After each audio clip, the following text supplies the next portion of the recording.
Hi everyone, welcome back to my YouTube channel. और आज इस वीडियो के अंदर हम अपनी प्लेलिस्ट को आगे बढ़ाते हैं सिस्टम एडमिनिस्ट्रेशन की। और इस वीडियो में हम देखने वाले हैं डीएनएस सर्वर को। तो प्रैक्टिकल लेवल पे देखेंगे, डीएनएस सर्वर को देखेंगे कि कैसे हमको इनिशियल स्टेप में डीएनएस सर्वर सेटअप करना है अपनी ऑर्गेनाइजेशन के लिए। और ये वीडियो होगी फुली प्रैक्टिकल। इसके अंदर थ्योरी हम थोड़ी सी देख लेंगे, जैसे जैसे मैं आपको नई नई चीजें बताऊंगा वैसे वैसे आपको थोड़ी थोड़ी थ्योरी भी बताता जाऊंगा उसके बारे में। बट ये फुल थ्योरी वीडियो नहीं होगी। अगर आपको कोई चीज समझ नहीं आती, या फिर अगर आपको कोई चीज जो मैं बोल रहा हूँ कोई जैसे कि फॉरवर्ड लुकअप जोन या कंडीशनल फॉरवर्डर्स, ये सारी चीजें अगर आपको नहीं पता, तो मैं आपको रिकमेंड करूंगा। मैंने एक थियोरटिकल वीडियो बनाई है इससे पहले इस प्लेलिस्ट के अंदर डीएनएस के ऊपर, वो वाली वीडियो देखें। और अगर आपको डीएनएस बिल्कुल भी नहीं पता, आप अगर वो वाली वीडियो देखो तो आपके सारे टॉपिक्स जो हैं डीएनएस के रिलेटेड कोई भी क्वेश्चंस हैं वो सब क्लियर हो जाएंगे। तो वीडियो को स्टार्ट करते हैं। और यहाँ पे हम डीएनएस सर्वर के लिए हम अपना जो डोमेन कंट्रोलर वाला सर्वर है उसी को यूज करने वाले हैं। तो यहाँ पे अगर आप मेरी इस वीडियो प्लेलिस्ट को फॉलो अलोंग कर रहे हो तो आपने देखा होगा कि ये वाला जो हमने DC1 नाम का सर्वर है, इसको हमने डोमेन कंट्रोलर बनाया था। तो जब भी हम डोमेन कंट्रोलर बनाते हैं किसी सर्वर को, तो हम क्या करते हैं, हम बेसिकली उसके ऊपर एक रोल इंस्टॉल करते हैं। तो रोल का नाम क्या होता है? तो उस रोल का नाम नाम होता है ये एक्टिव डायरेक्टरी डोमेन सर्विसेज। तो जब भी हम इस रोल को इंस्टॉल करते हैं, तो वो रोल के साथ साथ एक डीएनएस का रोल भी इंस्टॉल हो जाता है हमारे सर्वर पे। अब डीएनएस का रोल इसलिए इंस्टॉल हो जाता है क्योंकि एक्टिव डायरेक्टरी को प्रॉपरली काम करने के लिए डीएनएस की जरूरत होती है। बिना डीएनएस के एक्टिव डायरेक्टरी आपकी काम नहीं कर सकती बढ़िया तरीके से। हालांकि लोग डिबेट कर सकते हैं इस पे, कह सकते हैं भाई हाँ, डीएनएस की इतनी ज्यादा जरूरत नहीं है, बट हाँ, आप कोई भी ऐसा एनवायरनमेंट नहीं देखोगे जहाँ पे आपको डीएनएस नहीं मिलेगा। डीएनएस एक बहुत इंपॉर्टेंट एस्पेक्ट है इंफॉर्मेशन टेक्नोलॉजी का, ठीक है। तो जब भी हम एडीडीएस मतलब कि active directory domain services role को इंस्टॉल करके अपने सर्वर को डोमेन कंट्रोलर बनाते हैं, तो हमारा सर्वर ऑटोमेटिकली डीएनएस सर्वर भी बन जाता है। तो इनिशियली आपको बाय डिफॉल्ट माइक्रोसॉफ्ट सेटअप करके देता है आपके डोमेन के लिए डीएनएस, पर वो बेसिक लेवल पे करता है, सब कुछ करके नहीं देता। तो यहाँ पे आपको क्या करना है, सबसे पहले आपको अपना सर्वर मैनेजर ओपन कर लेना है। तो सर्वर मैनेजर ओपन करने के लिए स्टार्ट बटन में क्लिक करोगे, यहाँ पे सर्वर मैनेजर दिखेगा। जैसे इस पे क्लिक करोगे आप कुछ इस तरीके के डैशबोर्ड पे आ जाओगे। उसके बाद आपको यहाँ पे टूल्स पे क्लिक करना है, और टूल्स के अंदर आपको यहाँ पे डीएनएस का टूल मिल जाएगा। अगर आप इस पे क्लिक करते हो तो यहाँ पे आपका खुल जाएगा डीएनएस मैनेजर। तो इसको हम डीएनएस मैनेजर बोलते हैं। यहाँ से हम अपने डीएनएस को मैनेज करते हैं, अपने सारे रिकॉर्ड्स को मैनेज करते हैं। तो सबसे पहले आपको लेफ्ट साइड में दिखेगा डीएनएस। तो अगर आप इस पे क्लिक करोगे तो यहाँ पे आपको जितने भी नेम्स दिख रहे हैं, अब हमारे सिनेरियो में यहाँ पे एक ही दिख रहा है DC1। क्यों? क्योंकि हमारा सिर्फ DC1 ही इस एनवायरनमेंट के अंदर एक डीएनएस सर्वर है। मान लो आपके पास इस एनवायरनमेंट के अंदर और कुछ सर्वर भी होते हैं जो डीएनएस का काम कर रहे हैं, तो उस सिनेरियो में आपको यहाँ पे दो तीन सर्वर और दिख जाते हैं। बट हमारे सिनेरियो में एक ही है, तो यहाँ पे DC1 दिख रहा है सिंपल। तो ये बेसिकली क्या बताता है, ये बताता है कि कौन कौन से सर्वर डीएनएस का काम कर रहे हैं। उसके बाद यहाँ पे अगर आप DC1 पे क्लिक करोगे तो DC1 के नीचे आपको यहाँ पे लेफ्ट साइड में, इवन ऑन राइट साइड, आपको कुछ ऑप्शंस दिख रहे हैं, जैसे forward lookup zone, reverse lookup zone, conditional forwarders. तो फॉरवर्ड लुकअप जोन क्या होता है? अब फॉरवर्ड लुकअप जोन होता है आपका कि मान लो आपके आपको किसी वेबसाइट का नाम पता है, जैसे कि आपको एक वेबसाइट है sharmaIT.com। आपको इस वेबसाइट का नाम पता है, राइट? पर इस वेबसाइट का आपको आईपी एड्रेस नहीं पता। पर कंप्यूटर को तो आईपी एड्रेस चाहिए। तो कंप्यूटर क्या करेगा, कंप्यूटर वो नाम को लेगा और नाम की रिक्वेस्ट भेज देगा डीएनएस सर्वर को। और डीएनएस सर्वर से पूछेगा भाई मेरे को इस वेबसाइट का जो sharmaIT.com है इसका आईपी एड्रेस दो। तो कंप्यूटर की अब डीएनएस सर्वर देखेगा भी मेरे को ये रिक्वेस्ट चाहिए नाम से आईपी एड्रेस फाइंड करने की। तो मैं क्या करूंगा, मैं अपने फॉरवर्ड लुकअप जोन को चेक करूंगा। मतलब कि मैं नहीं, मतलब डीएनएस सर्वर अपने फॉरवर्ड लुकअप जोन को चेक करेगा। तो उसको हम बोलते हैं forward lookup zone. Reverse lookup zone, reverse होता है जब आपको किसी का आईपी एड्रेस पता होता है पर नाम नहीं पता होता। तो जब भी हम आईपी एड्रेस से नाम ढूंढते हैं उसको हम रिवर्स लुकअप बोलते हैं, और जब भी हम नाम से आईपी एड्रेस ढूंढते हैं उसको हम फॉरवर्ड लुकअप बोलते हैं। अब अगर आप फॉरवर्ड लुकअप जोन को क्लिक करोगे और लेफ्ट साइड में बेसिकली यहाँ पे एरो दिख जाएगा। अगर आप इस पे भी एक्सपेंड करते हो तो यहाँ पे आपको दो दिखेंगे। जैसे पहले आपको दिख रहा है msdcs.sharma.local, उसके बाद है sharma.local। तो ये बाय डिफॉल्ट आपको एक्टिव डायरेक्टरी जब आप सेटअप करते हो तो ये दिया जाता है, ये इतना आपको काम करके दिया जाता है। तो हमारा मेन काम है यहाँ पे sharma.local पे। अगर आप इस पे क्लिक करते हो तो ये आपकी जो है लोकेशन जहाँ पे आप अपनी डोमेन के लिए रिकॉर्ड्स बनाओगे। जैसे कि यहाँ पे हमारे पास डिफरेंट डिफरेंट रिकॉर्ड्स होते हैं। जैसे होस्ट ए रिकॉर्ड होता है, नेम सर्वर का रिकॉर्ड होता है, स्टेट ऑफ अथॉरिटी का रिकॉर्ड होता है। ठीक है, तो ये सारे रिकॉर्ड्स होते हैं। तो यहाँ पे ए रिकॉर्ड बता देता हूँ मैं आपको बेसिकली क्या होता है। ए टाइप का रिकॉर्ड होता है जब भी हम किसी आईपी एड्रेस के लिए नोट बना रहे होते हैं। जैसे कि मान लो एक वेबसाइट है, ठीक है, उस वेबसाइट का नाम है sharmaIT.com, राइट। और उस वेबसाइट के लिए आपको एक स्टैटिक आईपी एड्रेस देना है कि भाई अगर कोई भी इस डीएनएस सर्वर से पूछे कि इस वेबसाइट का नाम क्या है, तो उसको ये स्पेसिफिक आईपी एड्रेस ही बताना है। तो उस सिनेरियो में आप क्या करोगे, आप एक होस्ट रिकॉर्ड बनाओगे। तो होस्ट रिकॉर्ड दो टाइप के होते हैं, मतलब कि जैसे हमारे आईपी एड्रेस दो तरीके के होते हैं, राइट, IPv4 एंड IPv6। उसी तरीके से अगर आप IPv4 बना रहे हो तो होस्ट ए बनता है, और अगर IPv6 की बात कर रहे हैं तो हम 4A, मतलब कि 4A लगते हैं उसको ऐसे तरीके से। ठीक है, तो ये याद करने की जरूरत नहीं है, इंटरव्यू वगैरह में पूछ सकते हैं, बट हाँ इतना सा याद रखना। उसके बाद यहाँ पे आपके बनते हैं सारे रिकॉर्ड्स फॉरवर्ड लुकअप के। तो यहाँ पे अगर आप देखोगे तो ये क्या है, अब ये शर्मा डॉट लोकल क्या है, इसको हम बोलते हैं जोन। ये हमारी जोन फाइल है, ये एक फाइल है जिसके अंदर हमारे सारे रिकॉर्ड होंगे, तो इसको हम जोन फाइल बोलते हैं। तो यहाँ पे ये बाय डिफॉल्ट यहाँ पे सेटअप किया जाता है। और आपको कुछ इस तरीके से दिखेगा, आपके जैसे DC1 नाम का जो आपका डोमेन कंट्रोलर, उसका रिकॉर्ड ऑलरेडी यहाँ पे बना हुआ दिखेगा। उसके बाद यहाँ पे पेरेंट दिख रहा है, मतलब कि सेम एज पेरेंट, मतलब कि ये होस्ट रिकॉर्ड बनाया गया पेरेंट के नाम पे ही। मतलब पेरेंट कौन है, हम है, मतलब कि ये डोमेन कंट्रोलर है, तो उसके नाम का ये रिकॉर्ड बनाया गया। डेट दे दी जाती है कब टाइम स्टैम्प रजिस्टर की गई थी, और सब कुछ।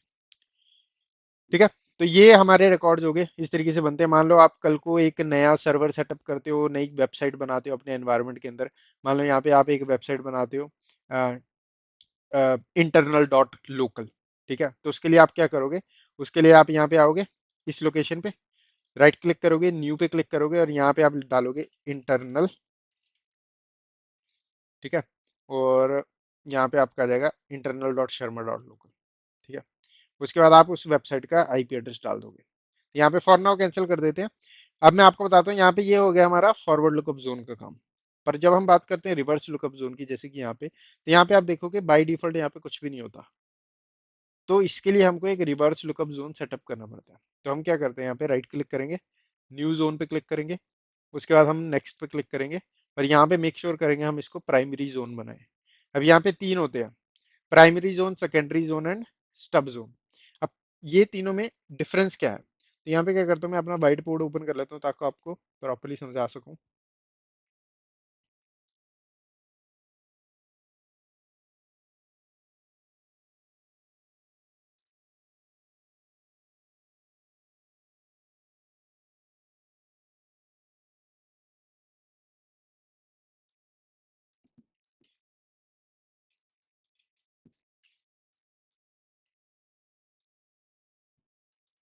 ओके, तो यहाँ पे हमने तीन जोन पढ़े, कौन कौन से, primary zone, secondary zone and stub zone.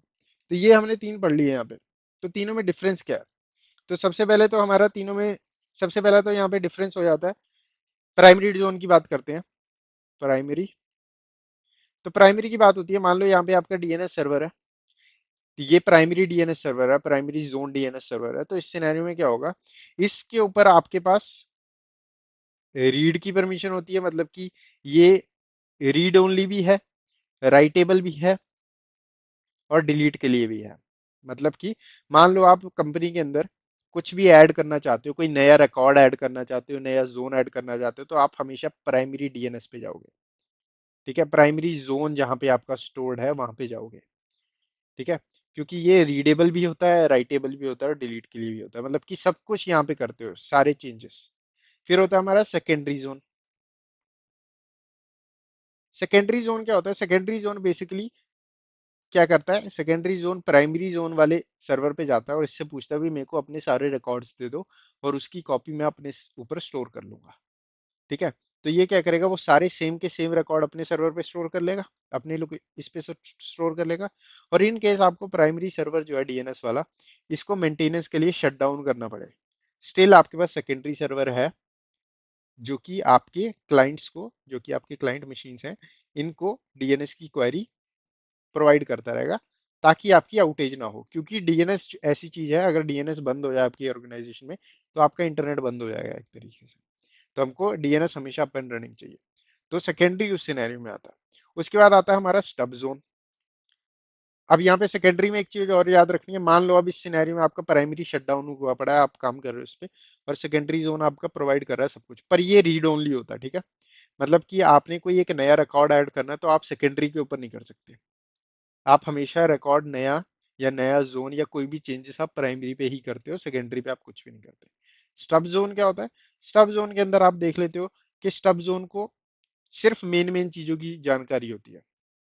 जैसे कि स्टब जोन को पता होगा कि भाई स्टेट ऑफ अथॉरिटी कौन है हमारे ऑर्गेनाइजेशन के अंदर, मतलब कि स्टेट ऑफ अथॉरिटी मतलब कि प्राइमरी सर्वर कौन है बेसिकली, ठीक है। तो इसको पता होगा भाई प्राइमरी सर्वर कौन है, ये आईपी एड्रेस है। इसको पता होगा कि भाई नेम सर्वर्स कौन है, नेम सर्वर्स ये आईपी एड्रेस है, ये आईपी एड्रेस है। इसको ये पता होगा कि कुछ रिकॉर्ड्स की इंफॉर्मेशन होगी, जैसे कि होस्ट ए कोई इसके पास रिकॉर्ड की इंफॉर्मेशन पड़ी होगी, तो ये दे देगा। But most of the cases में स्टब जोन क्या होता है, स्टब जोन के पास एसओए रिकॉर्ड या फिर नेम सर्वर रिकॉर्ड की इंफॉर्मेशन होती है। तो बेसिकली स्टब जोन कैसे काम करता है, स्टब जोन इस तरीके से काम करेगा। मान लो यहाँ पे आपका ये प्राइमरी सर्वर है, ठीक है, प्राइमरी का काम कर रहा है ये, और यहाँ पे आपका ये स्टब जोन के लिए स्टब सर्वर है, डीएनएस, ठीक है। अब इस सिनेरियो में मान लो यहाँ पे क्लाइंट है, क्लाइंट रिक्वेस्ट भेजता है इस स्टब जोन वाले सर्वर को, इसको पूछता है भाई मेरे को इस वेबसाइट का आईपी एड्रेस ढूंढ के दो। तो ये क्या करेगा, ये अपना डीएनएस की जो जोन फाइल होगी उसको खोलेगा, उसके अंदर देखेगा कि भाई मेरे नेम सर्वर कौन है। अब इसको पता चल जाएगा मेरा नेम सर्वर ये है, तो ये नहीं करेगा क्योंकि इसके पास सिर्फ नेम सर्वर की इन्फॉर्मेशन है, इसके पास रिकॉर्ड की इन्फॉर्मेशन नहीं होती। तो ये बेसिकली क्लाइंट से रिक्वेस्ट लेता है और वो रिक्वेस्ट यहाँ पे प्राइमरी को भेज देता है, और इससे पूछता है भी मेरे को आईपी एड्रेस। तो ये एक तरीके से मिडल मैन की तरह काम करता है। अब रियल वर्ल्ड सिनेरियो में देखोगे ना आप, स्मॉल से मीडियम साइज बिजनेस के अंदर, लार्ज साइज में भी देख लोगे आप कभी कभी, कि आपके जो होते हैं ना, most of the time domain controller जो होते हैं वो एज अ प्राइमरी ही काम करते हैं। मान लो आपकी कंपनी के अंदर 3 डोमेन कंट्रोलर हैं, और तीनों आपने 3 डोमेन कंट्रोलर इसलिए रखे हैं ताकि रिडंडेंसी हो। इन केस अगर आपको एक में कोई फेलियर आ जाए और वो शट डाउन हो जाता है, तो आपका स्टिल 2 डोमेन कंट्रोलर है जो काम कर रहे हैं आपके लिए। तो इस सिनेरियो में आप इन तीनों को प्राइमरी के तौर पे यूज कर सकते हो। मोस्ट ऑफ द टाइम आप देखोगे डीएनएस प्राइमरी के तौर पे यूज किया जाता है। सेकेंडरी भी यूज कर लेते हैं, सेकेंडरी रेयरली आपको देखने को मिलेगा, ठीक है। मतलब ऐसा नहीं है कि नहीं मिलेगा, कई ऑर्गेनाइजेशन होती है जो यूज भी करती हैं कि जिसमें हमने एक डीएनएस सर्वर प्राइमरी रख लिया, सेकेंडरी हमने बैकअप के लिए रखा हुआ है, जो कि इनकेस अगर प्राइमरी डाउन हो जाता है तो सेकेंडरी काम कर लेगा। अब बहुत रेयरली सिचुएशन आती है जहां पे आप स्टब देखोगे। अभी तक मैंने जहां जहां काम किया मैंने स्टब जोन नहीं देखे हैं, ठीक है। पर्सनली मेरा पर्सनल एक्सपीरियंस है, मैंने स्टब जोन नहीं देखे कहीं पे भी जहां पे भी मैंने अभी तक काम किया। तो स्टब जोन बहुत रेयरली आपको दिखेगा, बट हाँ प्राइमरीली आपको सबसे वाला ज्यादा वाला ये वाला ऑप्शन कॉन्फ़िगर्ड देखने को मिलेगा। सेकेंडरी वाला रेयरली मिलेगा, और stub zone I am not sure, I don't think आपको देखने को मिल सकता है। बट हाँ आपको बेसिक पता होना चाहिए, क्योंकि अगर आपसे इंटरव्यू में कभी पूछ लिया कि भाई स्टब जोन क्या होता है, तो आपको पता होना चाहिए भी हाँ मैंने आंसर क्या देना, ठीक है। तो यहाँ पे हमारे यही 3 ऑप्शन है, प्राइमरी, सेकेंडरी एंड स्टब। तो इस तरीके से ये आ जाता है। उसके बाद आपको नेक्स्ट प्राइमरी बनाएंगे हम इसको, नेक्स्ट। और उसके बाद यहाँ पे ये 3 ऑप्शन देता है तो कि कैसे आपके जो जोन है, आपका जो जोन का डाटा है वो कैसे रेप्लिकेट किया जाए, किसी और सर्वर को कैसे दिया जाए, किसको किन सर्वर्स को दिया जाए आपके डोमेन में। तो यहाँ पे आपके पास 3 ऑप्शन है। पहला ऑप्शन है to all DNS servers running on domain controller in this forest, कि जितने भी डीएनएस सर्वर डोमेन कंट्रोलर पे रन हो रहे हैं उनको देना है, या फिर जितने भी डीएनएस सर्वर रन हो रहे हैं domain controller in this domain, ठीक है, to all DNS servers running on domain controllers. तो बेसिकली सेम ही है पहला और दूसरा, ठीक है। बस ये फर्क है फॉरेस्ट और डोमेन, इन दोनों का फर्क है। थर्ड आपका to all domain controllers in this domain, ठीक है। तो आपको ये जो बाय डिफॉल्ट है ना सेकंड वाला, इसको छोड़ देना कि भाई जितने भी डीएनएस सर्वर आपके डोमेन कंट्रोलर्स पे ऑन डोमेन कंट्रोलर्स पे हैं, ठीक है।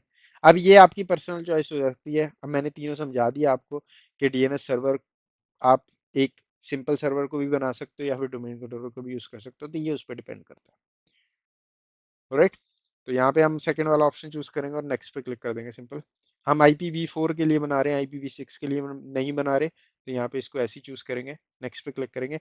अब यहाँ पे हमको बताना है रिवर्स लुकअप के लिए, तो रिवर्स लुकअप के अंदर हम यहाँ पे नेटवर्क आईडी डालते हैं। तो यहाँ पे हमारी नेटवर्क आईडी क्या है, हमारा नेटवर्क आईडी बेसिकली सबनेट होता है। तो अगर मैं यहाँ पे आईपी कन्फिग डालूं तो यहाँ पे आप देखोगे कि मेरा जो है आईपी एड्रेस है 192.168.20.10 और सबनेट मास्क है 255.255.255.0 मतलब कि /24। तो बेसिकली यहाँ पे क्या होगा, हमारा नेटवर्क हो 192.168.20.0। तो ये कैसे पता लगा मेरे को, बेसिकली /24 के अंदर हम लास्ट वाली जो बिट होती है इनको गायब कर देते हैं और पहली वाली यूज करते हैं। सबनेटिंग का पार्ट है ये, थोड़ा कॉन्सेप्ट है जहाँ पे आपको सबनेटिंग सीखते हो तो आपको पता लग जाता है कैसे किया मैंने कैलकुलेट। सबनेटिंग नहीं पता तो चैनल पे वीडियो है, आप सबनेटिंग भी देख सकते हो। बट हाँ, हमारा नेटवर्क आईडी बतानी है हमको, क्या है 192.168.20, हमारी नेटवर्क आईडी ये है। तो यहाँ पे हमको सिंपल नेटवर्क आईडी लिख देनी है इस तरीके से 192.168.20 बस। अब यहाँ पे नीचे देखोगे ना तो यहाँ पे ये रिवर्स लुकअप का नेम ऑटोमेटिकली सेटअप कर देता है 20.168.192.in-addr.arpa। नेक्स्ट, अब यहाँ पे आपके पास तीन ऑप्शन है कि do not allow dynamic updates, हमको ये चेक नहीं करना। सेकेंड है allow both non secure and secure dynamic update, ये भी हम चेक नहीं करेंगे, वल्नरेबल हो सकता है। और पहला कि भाई अलाउ करो डायनेमिक अपडेट बट सिक्योर वे में। अब ये क्या होता है, तो दोबारा व्हाइट बोर्ड ओपन कर लेते हैं। तो डायनेमिक अपडेट क्या होते हैं, अब यहाँ पे मैंने अभी तक आपको क्या बताया, यहाँ पे मैंने अभी तक बताया कि भी हम जोन के अंदर, जोन फाइल के अंदर जाते हैं और जोन फाइल के अंदर मतलब कि ये हमारा डीएनएस सर्वर है, इसके अंदर हमारी जोन फाइल है शर्मा डॉट लोकल की। ठीक है, इसको हम ओपन करते हैं और इसके अंदर हमारे रिकॉर्ड पड़े होते हैं, जैसे कि ये एक आईपी एड्रेस के साथ जुड़ा हुआ है, यहाँ पे एक और होस्ट रिकॉर्ड है, बी नाम, बी नाम का रिकॉर्ड है, मतलब कि होस्ट रिकॉर्ड टाइप ए है तो नाम उसका बी है, इसके साथ भी एक आईपी एड्रेस लगा हुआ है। तो ये तो हो गया हमारा जब हम स्टैटिकली बना रहे हैं, हम खुद जा रहे हैं सर्वर पे, सर्वर पे जाके खुद रिकॉर्ड असाइन कर रहे हैं कि भी इस वेबसाइट का या इस नाम का आईपी एड्रेस ये होगा। बट बट इफ आपकी कंपनी के अंदर अब यहाँ पे बहुत सारे क्लाइंट के कंप्यूटर भी होंगे, जैसे कि यहाँ पे आपके यूजर्स के कंप्यूटर हैं, जैसे कि यूजर ए का है, ये यूजर बी का है, ये यूजर सी का है, ये यूजर डी का है। अब इस सिनेरियो में ये सारे एक डीएचसीपी, ये हमारा डीएचसीपी सर्वर है, इससे आईपी एड्रेस लेंगे सारे, इन सबको आईपी एड्रेस मिल गया इस तरीके से, मतलब जिस भी तरीके से मिलता है डीएचसीपी के थ्रू मिल गया और ये दोनों एक दूसरे के साथ कम्युनिकेट कर सकते हैं, राइट। तो इस सिनेरियो में क्या होता है, डीएचसीपी जब इसको आईपी एड्रेस देगा तो उस सिनेरियो में डीएचसीपी अगर डायनेमिक सेटअप है तो उस सिनेरियो में डीएचसीपी क्या करेगा, इसको बोलेगा कि भाई मेरे को, मैंने ये एक नया आईपी एड्रेस असाइन किया है इस कंप्यूटर को और इस कंप्यूटर का नाम है यूजर ए फॉर एग्जांपल, और ये क्या करेगा, उसका डायनेमिक ऑटोमेटिकली एक डायनेमिक रिकॉर्ड बना देगा, यहाँ पे भाई यूजर ए नाम का एक रिकॉर्ड बना देते हैं, उसका आईपी एड्रेस ये है। अब ये डायनेमिक इसलिए अच्छा होता है, डायनेमिक इसलिए अच्छा है कि आपको लोकेट करने में भी कौन सा आईपी एड्रेस किसके साथ, या फिर कल को मान लो आपकी कंपनी को सिक्योरिटी अटैक हो जाता है, कुछ भी होता है, या फिर आपको सिक्योरिटी ऑडिट करना है, उस सिनेरियो में आपको पता हो भाई किस मशीन के साथ कौन सा आईपी एड्रेस लगा है। ठीक है, या फिर क्वेरी करना है, मान लो कहीं कभी आपको पता लगे भाई अच्छा मेरे को ये आईपी एड्रेस से पता लगा भी कोई डिटेक्शन हुई है, बट मेरे को नहीं पता ये आईपी एड्रेस कहाँ पे असाइंड है। तो सबसे इजी तरीका, आप सिंपल अपने विंडोज का कमांड प्रॉम्प्ट ओपन करके एनएस लुकअप डाल सकते हो। ठीक है, ये क्वेरी के लिए कमांड होती है, ट्रबल शूटिंग के टाइम भी हम यूज करते हैं। तो इसलिए हमको डायनेमिक अपडेट करने हैं, सिंपल इतना याद रखना है। तो सिक्योर करेंगे हम,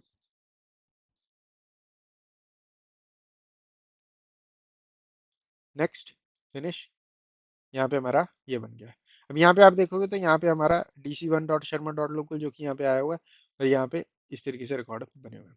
अब यहाँ पे हम मान लो एक नया रिकॉर्ड बनाते हैं, न्यू होस्ट ए, और यहाँ पे इसका नाम रख देते हैं हम इस वेबसाइट का, अ, इस वेबसाइट का मैं यहाँ पे नाम रखता हूँ, एक नई वेबसाइट बना रहा हूँ तो इंटरनल नाम की वेबसाइट बना रहा हूँ। और इसका मान लो ये अभी इंटरनल नाम की वेबसाइट एक सर्वर पे रन हो रही है, जिस सर्वर का आईपी एड्रेस है 192.168.192.168.20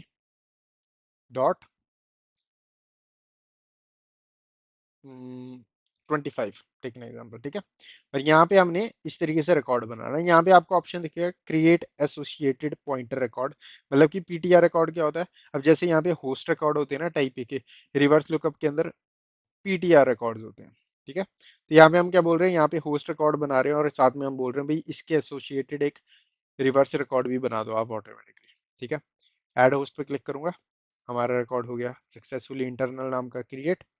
और यहाँ पे अगर आप रिवर्स में जाओगे तो यहाँ पे चूंकि काम नहीं किया, ओके, तो यहाँ पे ये रिकॉर्ड बन गया था। बट दिक्कत क्या आ रही थी, मैं यहाँ पे रीलोड कर रहा था। तो रीलोड से यहाँ पे बेसिकली रीलोड रिफ्रेश नहीं है, यहाँ पे आपको ग्रीन बटन दिखेगा रिफ्रेश वाला। अगर आप इस पे क्लिक करोगे ना तो यहाँ पे जैसे ये रिफ्रेश होगा यहाँ पे ऑटोमेटिकली आपका पॉइंटर रिकॉर्ड क्रिएट हो जाएगा। तो दोबारा एक नया रिकॉर्ड क्रिएट करके देखते हैं। तो न्यू पे क्लिक, राइट क्लिक करना, न्यू पे क्लिक करना और यहाँ पे हम टेस्ट नाम का बना लेते हैं। और इसका आईपी एड्रेस देते हैं 192.168.20.41। और मेक श्योर करेंगे यहाँ पे create associated pointer record check दो। ऐड होस्ट पे क्लिक करोगे आप और यहाँ पे आपका टेस्ट नाम का रिकॉर्ड बन जाएगा। यहाँ पे जाओगे तो यहाँ पे आप देखोगे यहाँ पे आया नहीं रिकॉर्ड वो, पर जैसे ही आप यहाँ पे रिफ्रेश करोगे यहाँ पे ऑटोमेटिकली रिकॉर्ड आ जाएगा। तो इस तरीके से आपके रिकॉर्ड बनाए जाते हैं। अब यहाँ पे अगर मैं अब इसको टेस्ट कैसे करना है, टेस्ट करने का सिंपल तरीका आप इस सर्वर पे ही टेस्ट कर सकते हो। अब यहाँ पे आपको कमांड प्रॉम्प्ट ओपन करना है और सबसे पहले आपको ns lookup कमांड होती है हमारी। ns lookup बेसिकली एक कमांड लाइन यूटिलिटी, एक टूल है जिसकी हेल्प से आप डीएनएस की टेस्टिंग कर सकते हो। तो यहाँ पे ns lookup इस तरीके से करेंगे हम। यहाँ पे स्क्रीन थोड़ी बड़ी कर देते हैं इसका फॉन्ट।